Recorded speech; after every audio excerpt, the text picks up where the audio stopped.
नमस्कार, मी संतोष बैरागी वैष्णव गेली 25 वर्ष वास्तू आणि ज्योतिषशास्त्र यामध्ये कार्य करत आहे। आपल्या जीवनामध्ये अनेक प्रकारच्या अडचणी येतात, अनेक प्रकारच्या समस्या येतात आणि अशा या समस्या अडचणी आल्या की आपण अगतिक होऊन जातो आणि विचार करायला लागतो, हे माझ्या बाबतीतच असं का? मी तर कोणाचं वाईट केलं नाही, मी कोणाला त्रास दिला नाही, कोणाला दुखवलं नाही, कोणाचे पैसे हिरवले नाही, भ्रष्टाचार केला नाही, व्यभिचार केला नाही, मग माझ्या जीवनामध्ये असं दुःख का? हा प्रश्न तुमच्यापैकी जवळजवळ 90% लोकांना सतत पडत असतो। मग असं होण्याची कारणं काय याचा आपण विचार करत नाही आणि आपण चिंता करत बसतो। चिंतेने प्रश्न सुटत नाहीत। हे दुःख येण्यामागे, अडचण येण्यामागे, त्रास होण्यामागे काही ना काही कारण असलंच पाहिजे। पण ते कारण काय आहे हे आपल्याला शोधलं पाहिजे। त्यासाठी आपल्याला प्रथम आपली कुंडली चांगल्या ज्योतिषिकांकडून तपासून घेतली पाहिजे।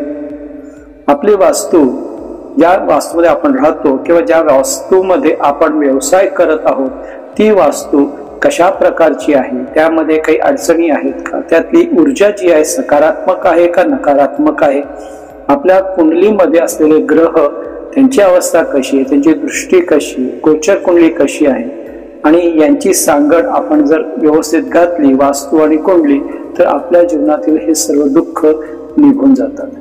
काही वेळा असं होतं की खूप कष्ट करतात पण घरामध्ये संपत्ती टिकत नाही, वादविवाद होतात, भांडणं होतात, संततीत समस्या निर्माण होतात, शिक्षण अर्धवट सुटतं, विवाह विच्छेद होतो, यामागे सुद्धा काही शापित गोष्टी असतात, कुंडली असते असं मानलं जातं। तर ह्यासाठी आपण काय कर्म केले पाहिजेत? कारण की आपण एक लक्षात ठेवायचं की आपण हिंदू धर्म हा कर्म प्रधान आहे। जे कर्म आपण करतो, आता करतो, उद्या करणार आहोत, मागे केलेलं आहे, त्या प्रत्येक कर्माचे फळ हे आपल्याला भोगावे लागते। कर्म हे जे आहे हे आपण कायिक, वाचिक आणि मानसिक या 3 प्रकारचे करत असतो। या 3 प्रकारच्या कर्मातून पाप किंवा पुण्य निर्माण होत असतं आणि हे निर्माण झालेलं कर्म आहे त्याची फळं आपल्याला कधी ना कधी भोगावी लागतात। म्हणून कर्मापासून आपण कधीच मुक्त होऊ शकत नाही, कर्मफळापासून आपली मुक्ती होत नाही, कर्माचं फळे भोगल्याशिवाय सुटत नाही। मग आपण असं काहीतरी ह्या जन्मात कळत न कळत कोणातरी दुखवलेलं असेल, कोणातरी त्रास दिला असेल, वाचिक, मानसिक, कायिक स्वरूपात आपण कोणाला त्रास दिलेला असेल किंवा आपल्यामुळे कोणाचा त्रास झालेला असेल, त्याचं फळ सुद्धा आपल्याला ह्या जन्मात भोगावं लागतं। किंवा आपण जे कर्म करतो, आळस करणं, घरात बसून राहणं, कष्ट न करणं, नुसतं विचार करणं, ह्या गोष्टीने सुद्धा हे कर्म सुद्धा आपल्याला नाशाला कारणीभूत ठरू शकतं।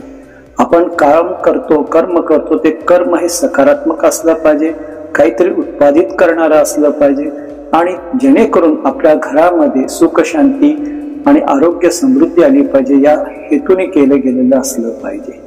तर आपण काय कर्म करतो हा फार महत्वाचा भाग आहे आणि हे कर्म जर आपलं चुकीचं असेल, काही लोक खोटं बोलण्यात खूप मास्टर असतात, मी आपण हे करू, हो आपण ते करू, असं करू, तसं करू, आणि असं करून ते आपलं कर्म चुकीचं करत असतात आणि त्या कर्माची फळं त्यांना भोगावी लागतात। म्हणून कोणालाही खोटी आश्वासनं देऊ नका, खोटं बोलू नका, खोटं वागू नका, खोटं ऐकू नका आणि खोट्या गोष्टी बघू सुद्धा नका, जेणेकरून तुमच्याकडनं अशा प्रकारचं कर्म होईल याचं फळ तुम्हाला भोगावं लागेल। तर तुम्हाला जर तुमच्या वास्तूमध्ये काय दोष आहे, तुमच्या वास्तूमध्ये त्रास होत असेल, तर तुमची पत्रिका व वास्तू या दोघांचा